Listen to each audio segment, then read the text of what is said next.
At least the fluid looks nice and red. Considering I've never had a tranny cooler on this thing yet. She's just been looped the whole time. I don't need to pull the FTI converter out because I won't be using that again. It's not right. This whole thing makes a little too much horsepower for that current converter. I mean, it's all right. It's not FTI's fault. I mean, they said it was only rated to 750 horsepower, and I made 820 on the wheels. So it has more than served its purpose. It's gonna make a gigantic mess, I already know. Oh, we got off pretty good. Right on the towels. Didn't even burn the paint off. I could probably sell this thing, and I've never used, well, I have used the lockup clutch a few times, but it was just cruising. I never got to use it wide open throttle. Well, for one, it's not made for that. This one particularly, it only has a single disc. To use full lockup, you need a triple disc converter. And this is definitely not it. This is kind of more of a budget one. So, means we didn't get after her too hard. She's didn't even burn the paint off, so we're doing pretty good. Not a whole lot of runtime on it. So after the dyno pulls that I made on Peg Leg Penny, I was planning on pulling the transmission out anyways. It's because I have had, like, the 2-3 shift is a little bit sloppy, so it takes a fair amount of time to get it. You probably seen it in the last video of me doing my burnout. I went first, second, motor was coming up, and then as soon as I shifted into third, it was bouncing on the rev lever, and then third grabbed.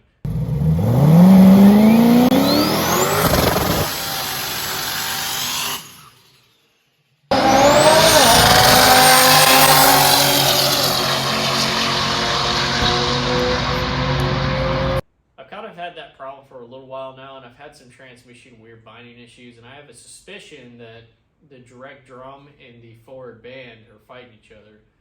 And the reason where I get that information is the TSB service manual that comes for the 480 transmission. In automatic mode, it doesn't use the forward band because the forward band is for engine braking. So on decel coasting, if you're in second gear, it doesn't use that. In manual mode, since this transmission is converted to a full manual valve body, so it moves the sector shaft all the way back in the manual modes to basically make it shift without electronics now, it's using the forward band. So I think the problem that I've been having is the forward band and the direct drum have been fighting each other. And I want to take the transmission apart to see if that's actually true, see if the direct clutch is dressed, and see if the forward band clutch is or the forward band itself is dressed. So that's the whole purpose of doing this. And then on top of that, you know, the converter just isn't right, so we have to change it. So regardless, it's got to come out. I got to inspect the transfer case, which it seems to be fine. Like, I thought I was at Firebird when I went 126 mile an hour. It was making some weird rattling. It sounded really mechanical, and I did it. It never did it again after that. I went out on the road and I went just as fast one time without my helmet on, which is dumb. Don't do that. This truck makes a lot of freaking noise in the wind, and it sounds really metallic and like mechanical sounding when you're on decel. So I don't think there's anything wrong with the T-case because nothing came out of it. There's nothing that set me off, you know, like maybe something's coming apart. So I think I'm just gonna let it fly.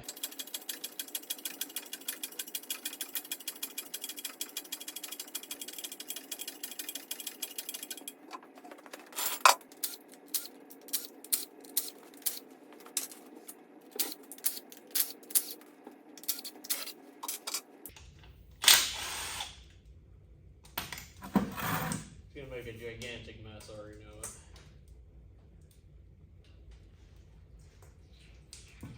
Oh yeah. Of all those nice, you know, dump tables and whatnot. Let's see what magic lies at the bottom of this oil pan.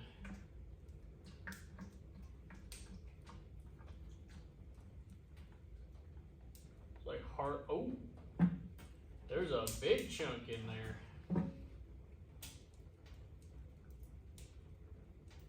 It's like cast aluminum. That ain't good. It's like a piece of the case or something. Yeah, so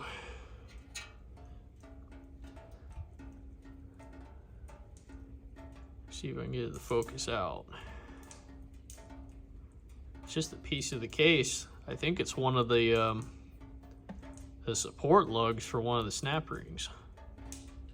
I don't know, we'll find out when we get in there. But other than that, this thing doesn't seem to have. Try not to lose that. Doesn't really seem to have anything in there. There's not really anything on the magnet either, just that chunk of the case, I guess. So that's promising. You know, if one lug's missing off the case, oops.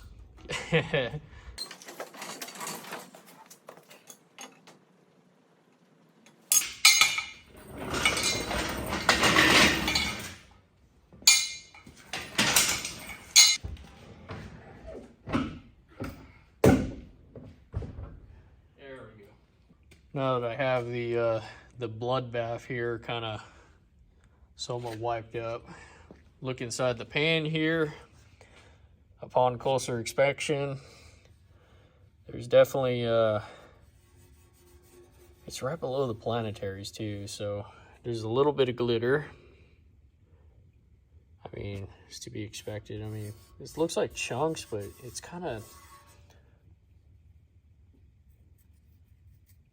it might be clutch material, I don't know.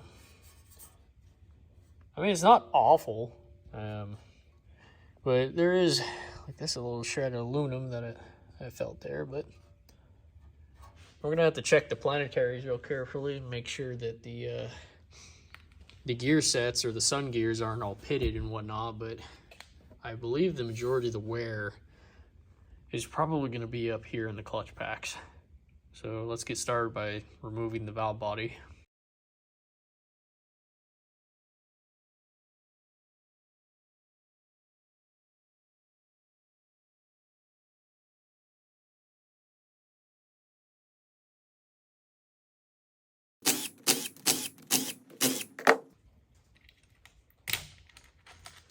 Take off the old pressure body here, what used to be part of the electronic circuit. Now it's just a plug.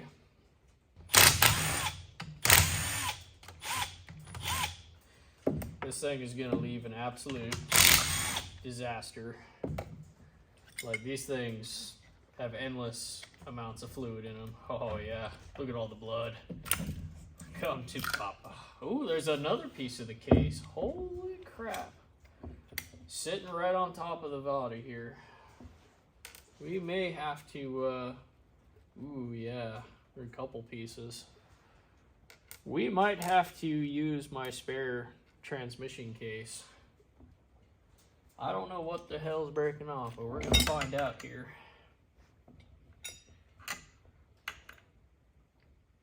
All right. Pressure.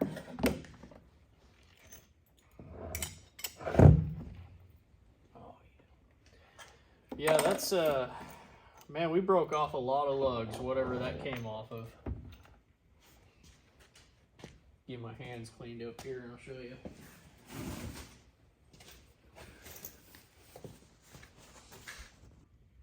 I just found these sitting on the side of the accumulator body, like right on the side of that, and kind of laying in here. There's another one right there. Boy howdy, we're breaking off a lot of lugs. We're gonna have to figure out where that's coming from. It's probably like the center support area. That's concerning. I do have a spare 480E case that I burned up the forward in, so we might have to use that to go back together. That's unfortunate. I'd really like to know why that was happening.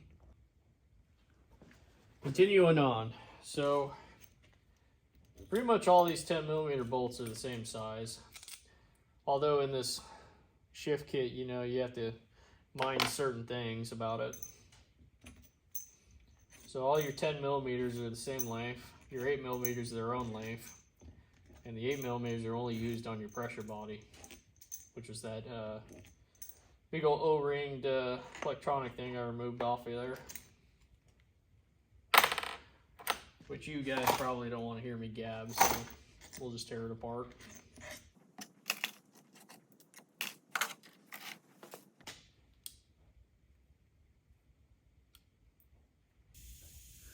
Well, we had a little mishap or whatever. I mean, desperate times call for desperate measures. Oh my gosh, focus. Here. Yeah, so that was rounded out because of me, so it was in there. It's the overdrive pressure port bolt. So you just weld stuff to it. I mean, that wasn't the first time I tried. That didn't stick worth a crap. And then I got in there and got it. And you go in here. Didn't even damage the bore. I mean, feels pretty good. So, savior repair at its excellence right there. Take the old pump out here. These things are kind of always a pain. They just seem to be stuck all the time.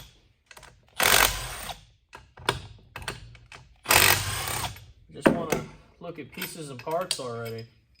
I just want to know, where are these parts coming from? I mean, it ran great. Transmission still worked. It held 820 wheel horsepower, so that's saying something. Oh yeah, we're gonna have to get creative. No, we I don't know why these pumps come out so hard, but they just do. You can get a pry bar in behind them, right around in here and here, and you don't want to get too reefy with it and break the case. I mean, granted, this case is probably already junk from the pieces we found in it, but hey, you know. Overdrive planetary.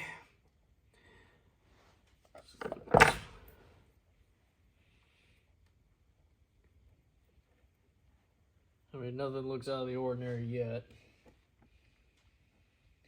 It does have a little bit of a smell of, like it's been a little hot. I was kind of lying, I guess. It's been warm. That's what it smells like.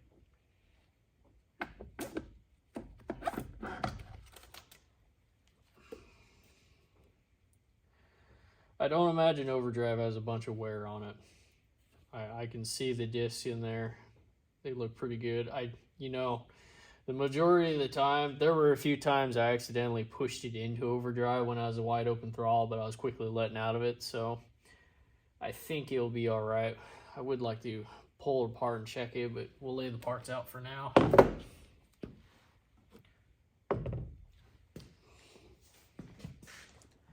All right, now we put her down on a bucket to let the blood machine here bleed into an actual container of some type. I can't remember if this was the Ford or Direct or whatever it is. I think it's the Ford. Seems to be a lot of play in that. A little more than I'd like to see, so let's pull it apart real quick. Alright. Trying to stay out of the way of the camera, but you know, hard to promise it. There we go. Because this was the clutch pack in the last 480, I completely burned up.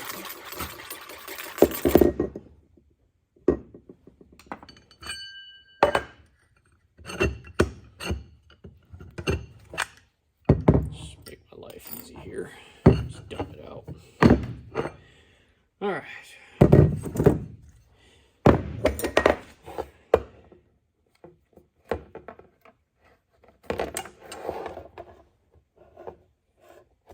It's actually, it looks really good.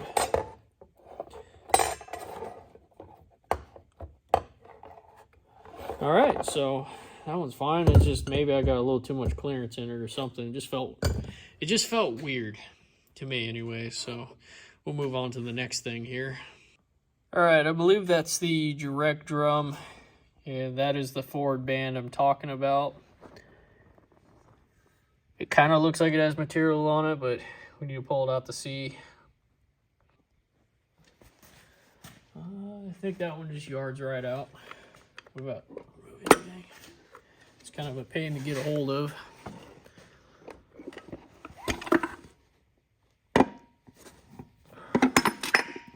Pulled the intermediate out. Woo, that thing's got a nice groove in it. I think I found my problem. Boy, that thing is wore deep. See that?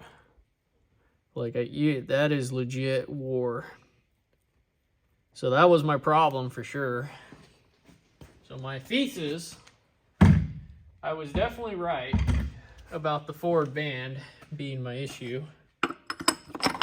Pull that piece of crap out. Oh yeah, here's some more broken pieces of the case. Man. And I mean, there's literally no material left on that.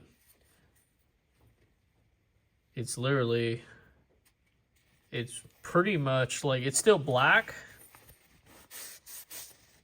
but it is burnt badly, and most of the material is missing. So, yep, I was right. The forward band wasn't releasing quick enough. And we got a broken lug there, lug there, lug there. Sure enough, I was right. It's the center support. The snap ring's trying to pop up out of there. Yeah, broken lug there, lug there, lug there. This case is junk. So we're going to have to bring out the other one to fix this one. Get this freaking thing. There we go. Now we're getting somewhere.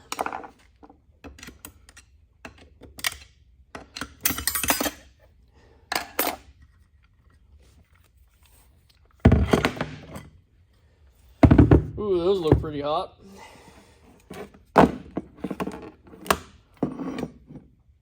Wore out. Wore out. Wore out. Oh yeah, there's nothing left of these clutches, man. Trashed.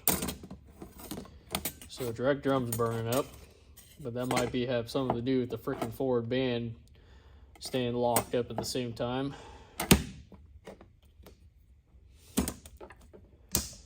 So that explains why there's so much clearance in that drum. So the reason why, now that I see this, pretty much all the clutch materials wore right off the steels, is the long shift I'm feeling is the amount of gap that this piston down in this thing has to take up. It's the amount of fluid it has to pump into it to get it to actually lock in. So that's where my long third gear shift is coming from. So I think a combination of, as you can see, the forward band has just been burning on this thing. Is this, and then direct coming in or whatever, and this just the clutches fighting each other, maybe. I'm an idiot, honestly, guys. I mean, don't take all this to heart. I'm sure I'm probably wrong, but I do know that this is direct drum, and these are notoriously famous for burning up, from what I've seen. That you can take home to the bank, I guess. And then you always want to check the sprag for any pitting in the race itself. So I'm gonna take that off. There we go. So it's like a 34, 32 element sprag. You just look at all the pinions in there and make sure there's nothing pitted out. And then you want to look at your surface right here, which looks really nice. Actually, there's no signs. Well, I might be lying to you. There's a little bit of marking, but I mean, considering this thing's completely bone stock, making that much power, it's a lot of force on that sprag. It still looks pretty good, though. Other than the gigantic groove in the drum here, this wouldn't be that bad to reuse, but for sure, this is where my really soft or late shift is coming from, is these being whacked. All right, we pulled the center support clutches out, and they are badly smoked too. I mean, they're burnt. Not a whole lot left on those. When you got black showing on these, you're done. You're done, boy. So, yeah, we're looking real minty on this deal. And honestly, I don't know if that's because just the amount of power I'm making, or it's a combination of, you know, the direct drum and the forward band fighting each other. And because early on when I built this thing, it had bind up issues. When you'd go from 2-3, it would bind up, and I couldn't figure out why. So there were valve body control issues, or, you know, I just didn't do something right. But it's hard to say. But one thing's for sure, I was right about the forward band and the direct drum clutches fighting each other when it's going from 2-3, and then where the 2-3 long shift came from was just losing all of the clutch material, which makes a lot more clearance in the drum. So it takes way longer for that piston to suck up all that clearance. So hence why it hits the rev limiter every time I make the 2-3 shift. So there we have it. I mean, other than the planetaries are left to be inspected, but I'm not really that worried about them. I kind of discovered what I wanted to know, which is I got something going on with the valve body and some other things. I might need to get in contact with some transmission builders and ask them what their recommendation is. I mean, for all I know, I'm probably buying a high dollar unit here, but I don't know. I might be able to figure something out. But it is good to know what I'm dealing with. If I had to do it again, I would probably say I would try and figure out how to weld up the portal for the forward band, so the forward band is completely rendered useless, and I would probably try that again. And then the case blowout, I'm not sure about that. I think that's just fluke. It's probably because there's the accumulator spring for that specific circuit is just too aggressive. So as the oil enters the passage, it hits the clutch so freaking hard it can't handle it and blows the lugs out. Well, with everything being said, it's amazing that I managed to squeeze out 820 wheel horsepower out of this thing with a converter that was completely mad. Maybe the loss of power was me just spinning in, the clutches. With everything being said, I mean, can you blame it? You got an idiot like me doing this, and I don't know exactly what happened other than my initial thought is the Ford drum or the Ford band and the direct drum were fighting each other, and a lot of bindup was happening there, and that was probably doing it. And then you add all that power to it. Yeah.